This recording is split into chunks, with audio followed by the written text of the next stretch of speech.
국장. 안녕하세요 여러분들, 반갑습니다. 자, 오늘은 1월 8일입니다 1월 8일 수요일이고요. 수요일 14시 04분 14시 5분 지나고 있습니다. 자, 현재 국장 흐름은 매우 양호합니다. 네, 미증시가 급락을 했음에도 불구하고 어제 보시면 나스닥이 1.9% 그죠? 급락을 한 상황임에도 불구하고 우리 국장은 플러스를 기록을 하고 있습니다. 네, 코스닥은 뭐 전일 대비 보합이에요. 네, 보합인데 코스피가 아주 강세를 띠고 있죠. 지난 주말에 제가 시황 브리핑 올려드렸던 거 보셨을 겁니다. 국장 추세 전환 가능성을 말씀을 드렸고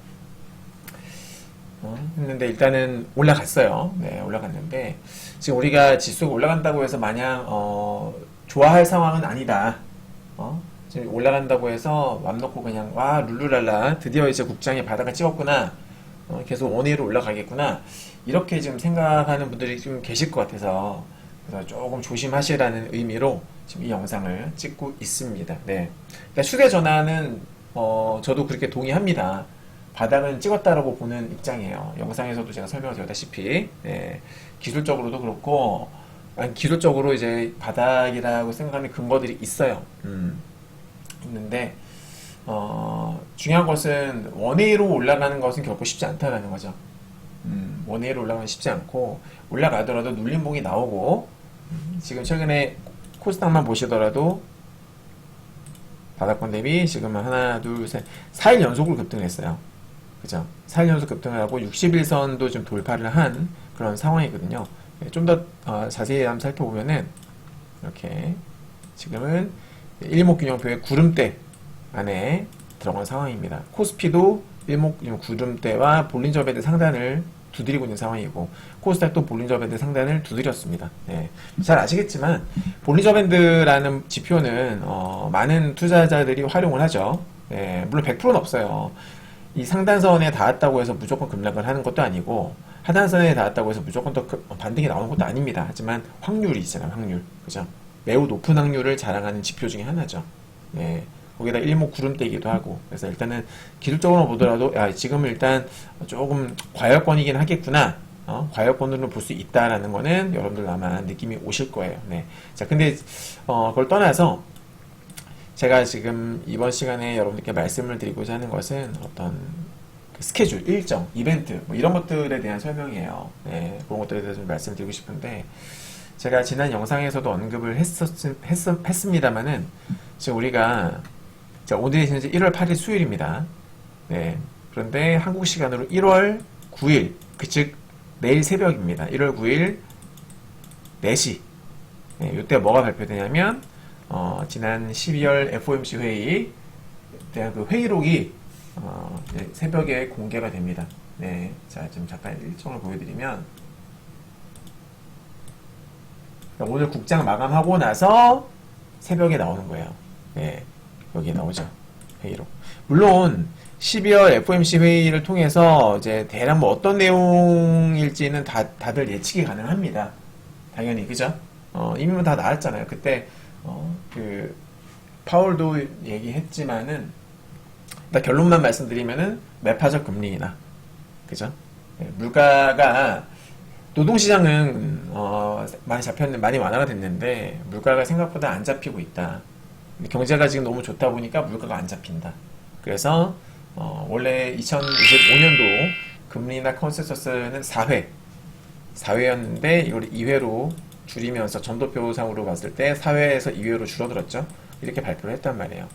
그런 것들이 시장에 부담 요인, 악재로 작용을 했다라는 거 다들 아실 거예요. 예. 그리고 나서 이제 지수가 급락을 했죠. 그때 나스닥 지수 보시면 장대 음봉이 나왔는데 요겁니다. 요거.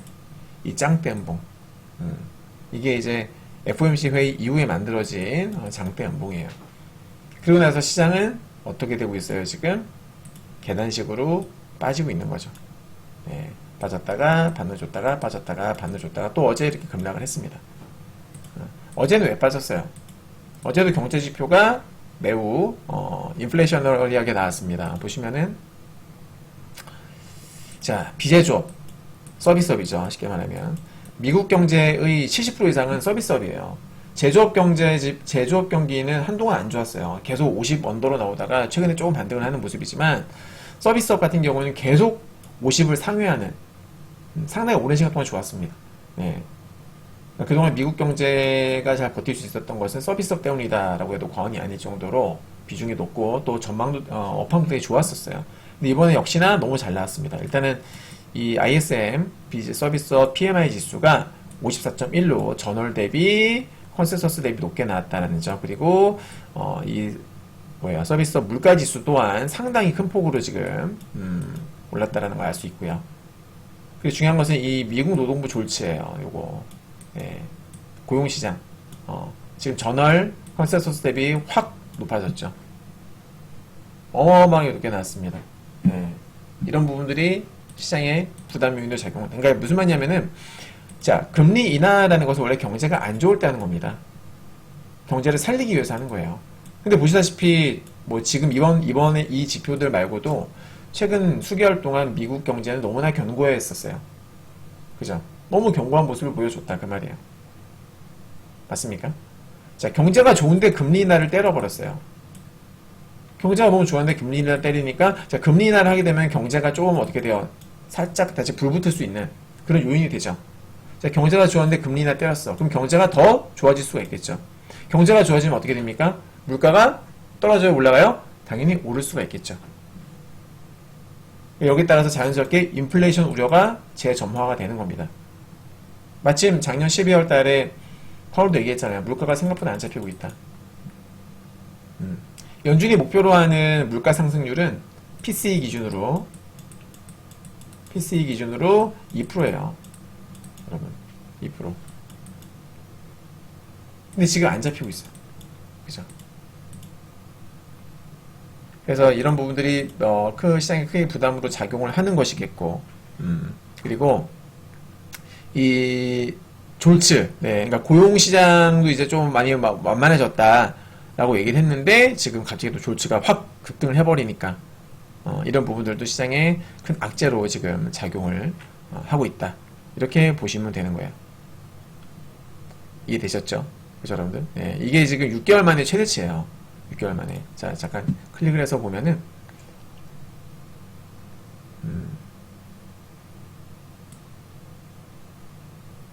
네, 뭐 되게 큰 차이는 없습니다만은 이렇게 보시면, 그죠? 6개월 만에 최대치입니다. 물론 이것만 가지고서 야, 이거는 완전 턴어라운드다, 이거 이제 본격 추세 전환이다 라고 볼 수는 없죠. 왜냐하면 어떻게 모든 지표가 다 그렇습니다만은 원회로 빠지는 건 없어요. 여기도 보시면 빠지다가 반등 한번 주고 6개월 초고치 찍고서 또 빠지다가 반등 주고 또 빠지다가 반등 주고 빠지다가, 그죠? 네, 또 반등 주고 빠지다가 또 반등을 줬는데 중요한 건 이번에 이제 2달 연속으로 올랐다라는 거죠. 이때까지의 트렌드를 보게 되면은 빠지다가 한 달 올라가고 또 한 달 올라가고 빠지고 한 달 오르고 빠지고 한 달 오르고 빠지고, 그죠? 한 달 오르고 빠지고 그랬었는데 한 달 오르고 빠지고, 근데 이번에 처음으로 지금 2달 연속으로 올라간 거예요. 처음입니다. 그죠? 하락하기 시작한 이후로 지금 처음으로 2달 연속 올라간 거예요. 근데 요건 좀 의미가 있죠. 요거는 이때까지는 반등이 나와도 한 달 반등 나오고 빠지다가 이제 처음으로 2달 올라갔으니까 이게, 야, 여기서 이제 추세 전환 되는 거 아니야? 본격적으로 고용시장에 다시 불이 붙는 거 아니야? 이렇게들도 또 생각을 할 수 있는 거 아니겠습니까? 네. 분명히 시장에 부담 요인으로 작용할 수 있다라는 점 염두에 두어야 되겠죠. 그죠, 여러분? 네. 그래서 우리가 지금 여기서 매크로를 신경 쓰지 않을 수 없어요. 금리 인하 컨센서스가 작년 12월 폼C 회의 기준으로는 2회이지만은 만약에 물가가 다시 본격적으로 튄다. 자, 우리가 앞으로 물가 지표 CPI, 대표적으로 CPI가 있고 PCE가 있죠. 소비자 물가 지수와 개인 소비 지수 물가 지수가 있는데 이 두 가지는 매월 발표가 됩니다. CPI는 월 중순 정도에 나오고 PCE는 월 말에 나오죠. 그죠? 이 지표들을 우리가 매월 체크해야 돼요. 트래킹하면서 봐야 됩니다. 네. 얼마 전까지만 하더라도 물가 지표의 중요도가 많이 낮았었어요. 많이 잡혔다고 생각을 했었으니까 사람들이 별로 신경 안 썼다고. 그리고 폼시, 그러니까 페드 입장에서도 물가보다는 한동안은 고용에 많이 치중을 하는 모습을 보였었거든요. 예. 근데 지난 12월 폼시 회의 이후로 고용에서 이제 물가로 바뀐 과열? 거예요. 중요도가 물가가 이제 훨씬 높아진 겁니다. 그러니까 당분간은 물가와 관련된 이런 어떤 내용들이 나오게 되면은 거기에 따라서 시장이 요동을 칠 가능성이 매우 높다라고 보시면 되겠고. 그래서 내일 새벽에 나오는 이 회의록, 네, 안 좋은 얘기겠죠. 시장에 당연히 부정적인 내용일 겁니다. 이제 이때는 지난 12월 회의 때 각 연준 위원들이 어떤 얘기들을 서로 주고받았는지, 각 연준 위원들별로 이 사람은 어떤 생각하고 있구나, 이런 것들이 이제 낱낱이 공개가 되는 거예요. 당연히 매파적이겠죠. 네. 금리 인하의 회의적인 그런 입장을 보이는 연준 위원들이 생각보다 많다. 이미 뭐 뉴스를 통해서 알고 있지만은 그걸 한 번 더 이제 확인사살 시켜주는 그런 계기가 될 수도 있다라는 점. 네, 그걸 잊으시면 안 된다. 그래서 악재로 작용은 아주 높은 거예요. 알겠죠? 자, 그리고 이게 끝이 아닙니다. 이게 끝이 아니죠. 네.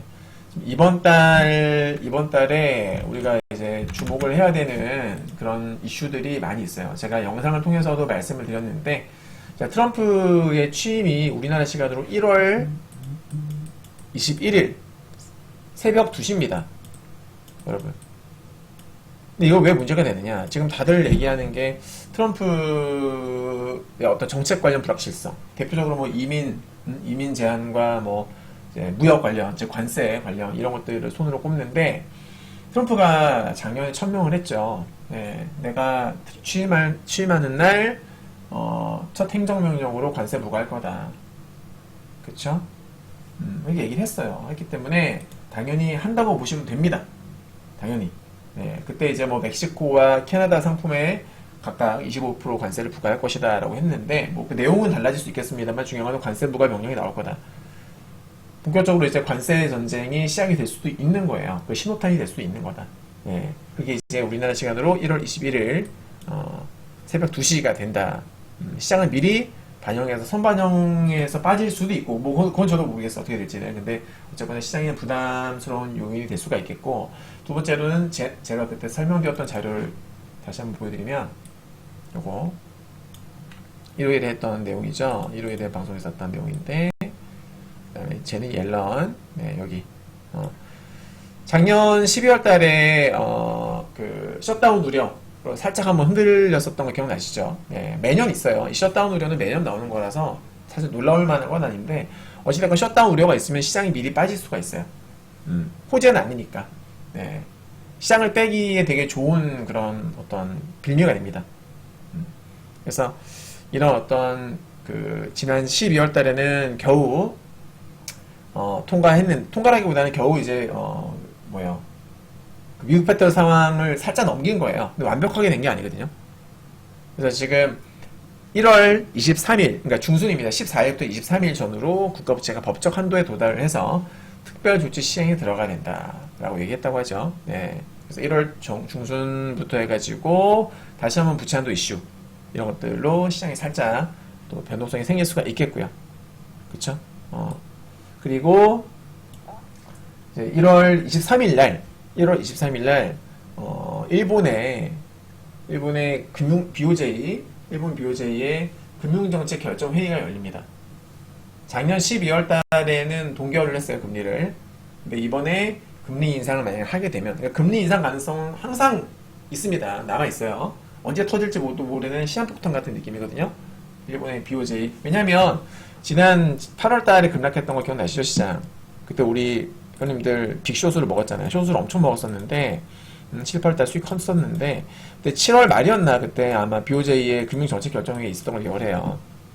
7월 말인가 아무튼 뭐 7월 중순인지 기억이 안 나는데, 아무튼 그때 있었었는데, 그때 금리 인상을 하면서 엔캐리 트레이드, 엔캐리 청산 우려가 이제 불거지면서, 왜냐면은 그동안에는 계속 마이너스 금리를 유지하던 일본인데 제로금리 계속 유지하던 일본인데 금리 인상을 한다고 하니까 그동안에 저금리에 그 엔화를 빌려가지고 글로벌 각국의 여러 뭐 위험 자산에도 투자를 했을 것이고 그죠? 주식, 코인 등등 부동산 등등 많은 투자를 했을 거란 말이에요. 근데 이제 금리 인상을 한다고 하니까 그럼 그걸로 인해 가지고 돈을 다시 빨아들이는 그런 어떤 효과. 그게 이제 엔캐리 트레이드라는 거예요. 그래서 그 엔캐리 자금이 청산될 수 있다 대규모로. 당연히 미증시에도 많이 들어갔을 거고 그 우려로 그때 급락을 했던 거거든요. 예.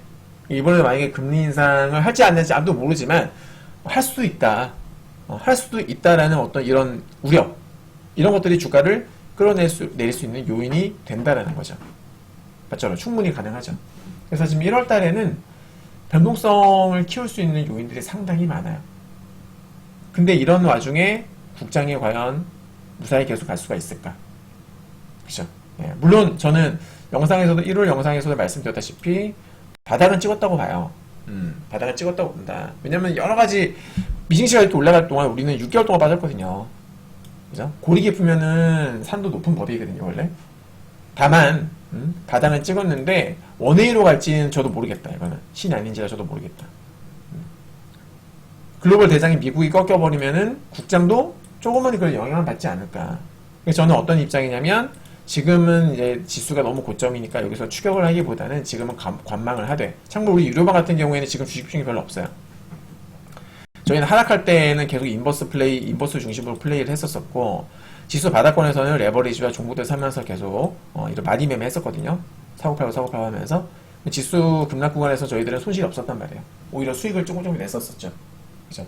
정말 대응을 너무 잘해. 제가 봐도 대응을 너무 잘했어. 지난 7월 달부터 해가지고, 지수 하락을 예측을 해서 숏을 크게 먹었었고, 그 이후부터 계속 우리는, 지수 대비 되게 좋은, 결과를 내왔었었는데, 아무튼 지금은 저희는 최근에 그래서 급등 구간에서 주식 비중이 얼마 없다 보니까 약간 조금 소외될 수 있지만은 다르게 생각하면은 그래도 이런 어마무시한 급락 구간에서 우리는 손실 본 게 없으니까 잘한 거죠. 괜찮아요. 지금 올라갈 때 뭐 주식 없는 거 되게 나쁘지 않아. 아예 없는 건 아니고 조금은 있습니다. 아주 조금. 아무튼 제 생각은 미증시도 그렇고 이번 달에 여러 가지 뭐 이슈들이 있다 보니까 지금은 고점에서는 안 하는 게 좋을 것 같다. 뭐 더 올라갈 수도 있겠죠, 여기서.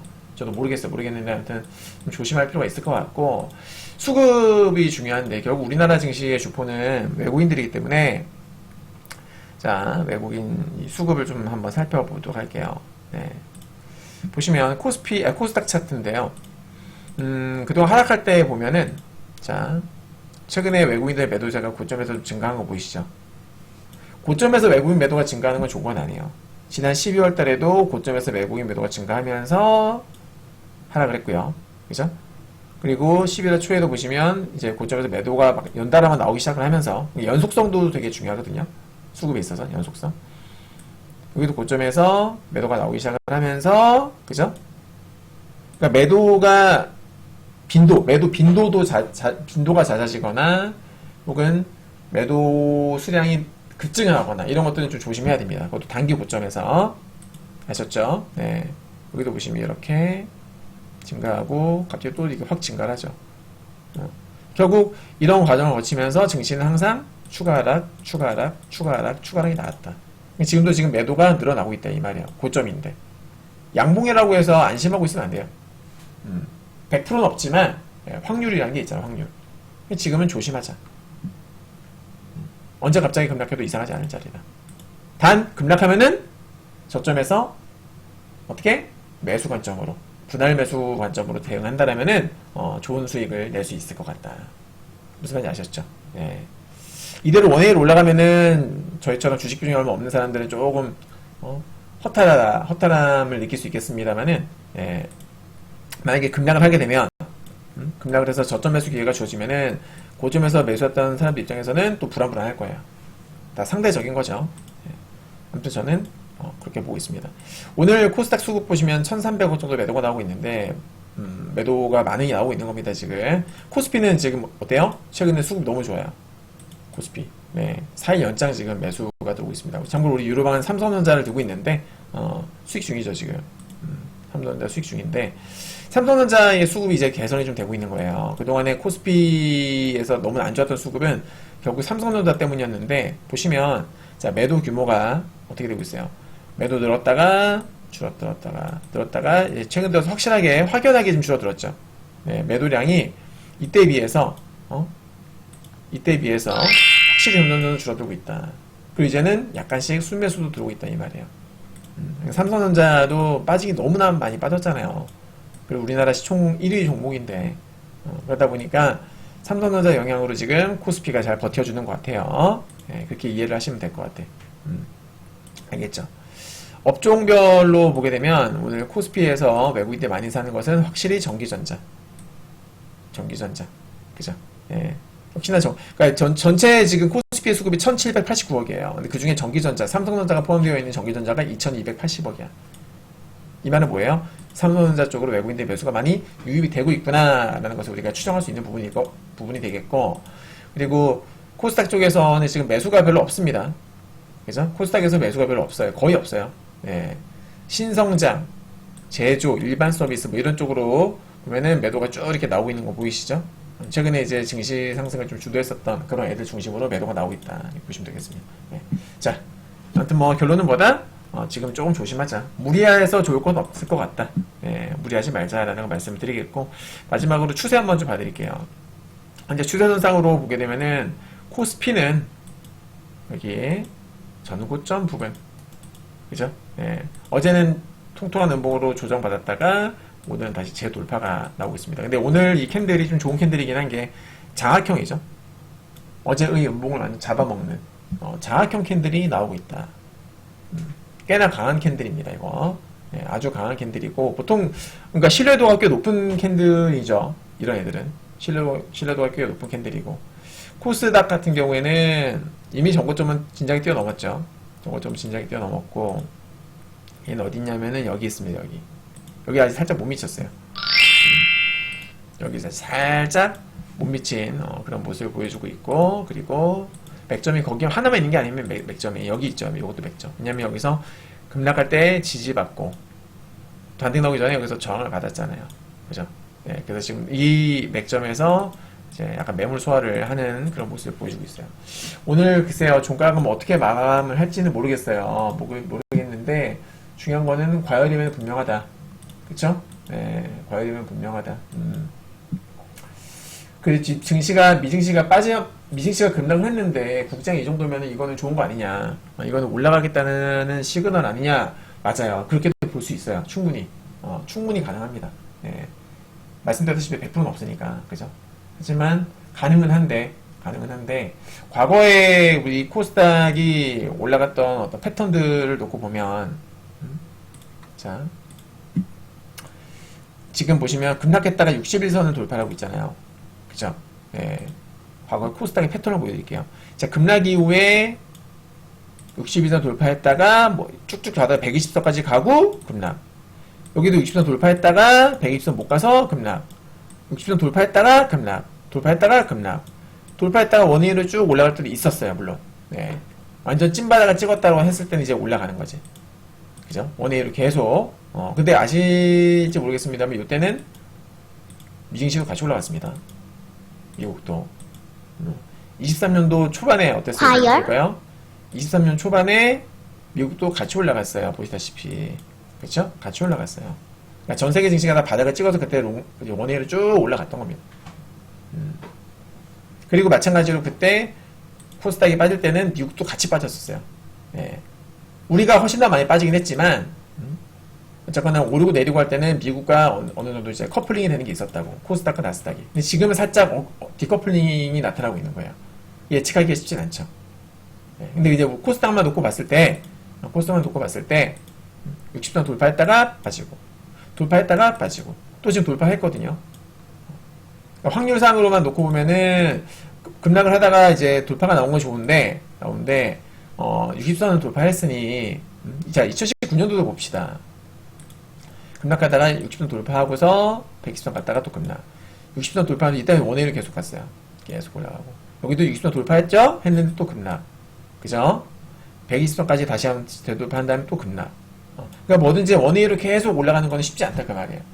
60선이건 120선이건 일단 넘어간 다음에는 빠질 확률이 압도적으로 높다라는 거. 압도적으로 높다라는 거. 확인되셨을 겁니다. 그래서 지금 이제 막 넘어갔는데 글쎄요. 어디까지 올라갈지 좀 두고 봐야 될 문제가 아니겠는가. 지금 기관 같은 경우에도 열심히 팔고 있습니다. 기관도 열심히 팔고 있어요. 참고로 10년물 국채금리 같은 경우에는 어제도 급등이 나왔잖아요. 네. 이 추세선 보시면 여기를 훌쩍 뛰어넘었습니다. 보이시죠? 네, 여기를 아주 그냥 강하게 뻥 하고 뛰어넘어 버렸어요. 과열이죠. 그죠? 네. 차트상으로는 과열이 맞아요. 차트상으로는 과열이 맞는데 글쎄 지금 잠깐 한번 보면은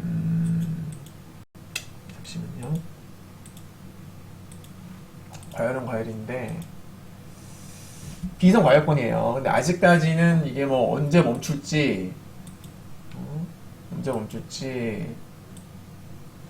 이거 정고점도 지금 보이는 상황이라서 이게 정고점까지도 보이는 상황이라 뭐 언제 꺾인다 아직 쉽게 예단할 수가 없는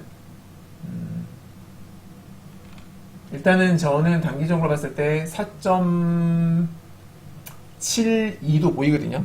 그러니까 추가 상승 가능성이 좀 보이는 구간이에요. 제 기준으로는 그래요. 네.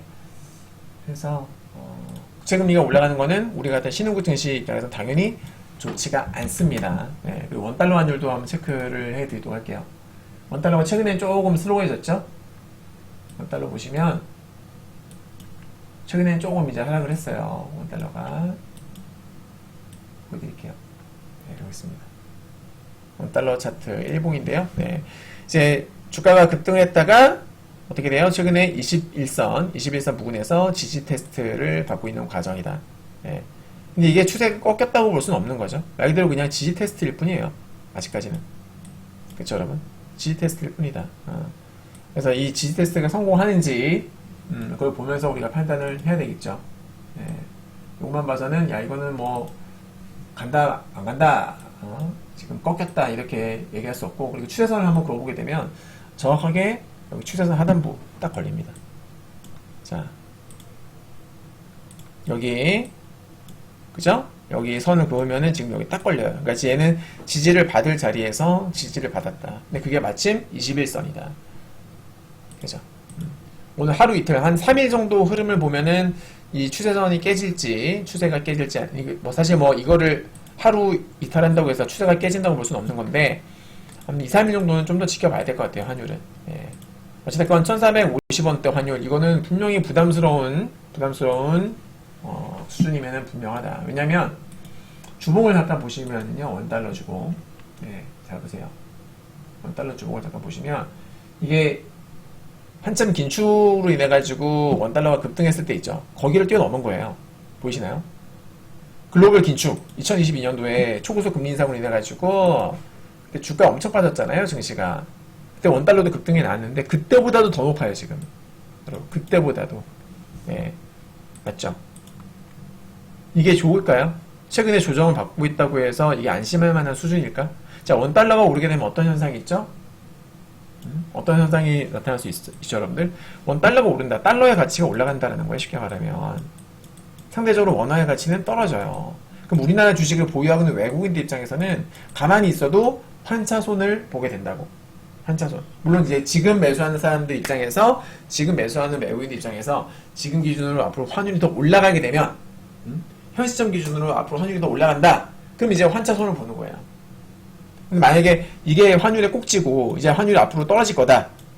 라고 생각한, 만약에 환율이 떨어지게 되면은 지금 사는 외국인 입장에서는 환차 이익을 보겠지.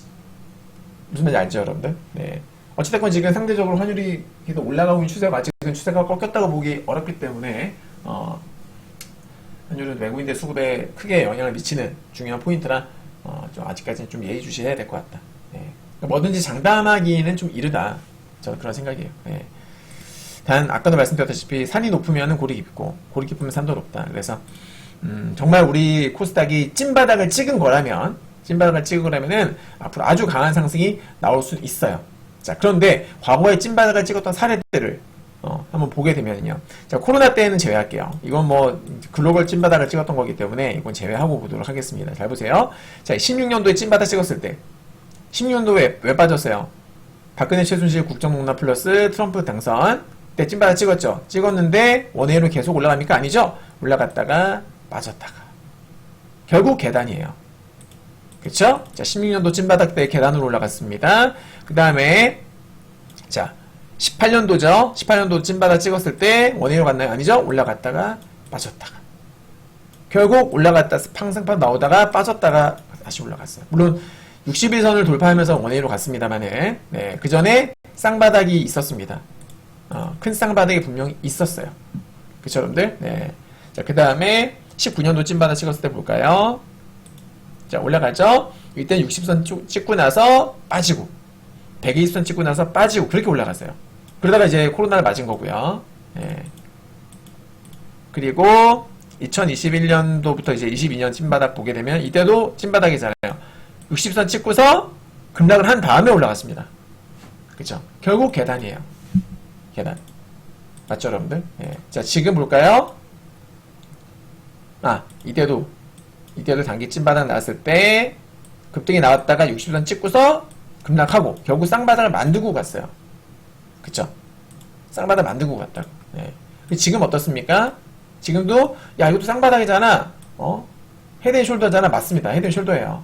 이거 이렇게 봐도 헤드앤숄더고 만약에 얘가 올라가다가 한번 빠지게 되면 큰 의미에서 이것도 쌍바닥이라고 볼 수 있겠죠. 그죠? 그러니까 쌍바닥이 어떤 식으로 만들어질지 모르는 거예요. 이거를 이 살짝 빠졌던 거 요거를 가지고도 쌍바닥이라고 할 수 있을지 과거에 아까 제가 보여드렸다시피 과거에는 쌍바닥이 아주 큰 제법 깊은 네, 시간도 좀 오래 걸리는 그런 쌍바닥이 대부분이었었는데 이번에는 과연 어떻게 될지 이번에는 어떤 식으로 될지 과거에는 쌍바닥이라 하면은 60선 찍고서 빠지거나 깊게 빠지거나 그런 경우가 대부분이었는데 글쎄요 이번엔 어떻게 될지 뭐 이거는 정해진 건 없습니다. 정해진 패턴이라는 건 없기 때문에 참고만 하시기 바랍니다. 네. 아셨죠? 그리고 코스피와 코스닥 두 개를 비교해보면 코스닥 대비 코스피가 사실 못 올랐었잖아요. 네, 그래서 좀 뒤늦게 지금 얘가 또 불을 붙는 모습이라고 볼 수도 있을 것 같아요. 네. 코스닥과는 달리 코스피 쪽은 그 기관 쪽 수급은 좀 양호합니다. 아무튼 삼성전자 영향이다라고 보시면 될 것 같습니다. 자, 이번 영상 여기서 마치도록 하겠습니다. 참고로 그리고 우리 유로방 같은 경우에는 지금 VIP는 지금 작년 12월 말부터 우리 1월까지 해가지고 지금 쇼수를 많이 먹고 있어요. 제가 지난 11월과 12월 달에 슬럼프를 겪었었는데 해외 선물 이제 슬럼프는 어느 정도 극복이 된 것 같습니다. 최근에 아주 좋은 성과를 내고 있고 제 실계좌도 보시면은 제 실계좌도 지금 꽤 큰 수익이 나고 있죠. 그죠? 네. 지금 1월 7일부터 1월 저기서부터 보면은 여기 보시면 자, 이건 제 하나증권 HTS 실계좌인데요. 1월 1일부터 1월 7일까지 지금 2,300만원. 네. 요거는 뭐 B계좌. B계좌 작년 수익 6,700만원. A계좌 수익 제가 아까 캡처해서 보여드렸죠? 그죠? A계좌도 보시면은 보겠습니다.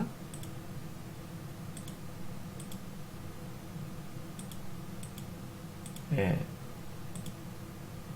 A계좌의 작년 수익은 8,800만원. 합이 1억 5천 넘겼죠. 1억 5,500만원 넘겼고, 작년에. 원래는 훨씬 더 컸어요. 컸는데 막판에 제가 슬럼프 때 좀 까먹었어, 수익을. 예, 개인적으로 좀 비중을 많이 실어가지고 좀 크게 까먹었어요. 수익이 원래는 지난 10월까지 해가지고 제 수익이 그때 2억 5천 넘었었거든요. 예. 근데 두 달 동안 제가 좀 삽질하면서 1억을 까먹은 거예요. 그래서 지금 1억 5,500으로 마무리가 된 겁니다. 작년에. 좀 아쉬웠죠. 아쉬움이 너무 컸어요.